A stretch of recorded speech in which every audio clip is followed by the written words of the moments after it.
இது பார்த்திங்கன்னா மஞ்சள் கரிசலாங்கண்ணி. இது மாடு கொஞ்சம் சாப்பிட்ருச்சு. இது பாருங்கள், இதுதான் வெள்ளை கரிசலாங்கண்ணி மாதிரியே இருக்கும். கொஞ்சம் இலை மட்டும் பெருசாக இருக்கும். இதோட பூக்கள் மஞ்சள் கலரில் இருக்கும். இது மஞ்சள் கரிசலாங்கண்ணி.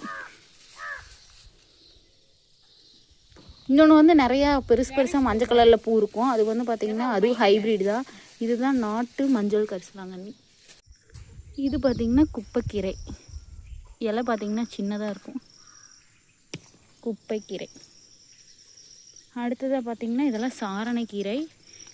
இதுதான் சிகப்பு சாரணைக்கீரை. இதுதான் நம்ம யூஸ் பண்ணுவோம். பச்சை சாரணைக்கீரை யூஸ் பண்ண மாட்டோம். இப்படி தண்டெல்லாம் கொஞ்சம் சிவப்பாக இருக்கும். இது சிவப்பு சாரணைக்கீரை. இதை வந்து நம்ம கடையிறக்கெல்லாம் யூஸ் பண்ணுவோம். சிகப்பு தண்டுக்கீரை எல்லாருமே பார்த்துருப்பீங்க. இது வந்து பச்சை தண்டுக்கீரை. இதுக்கு பக்கத்தாலேயே நிறைய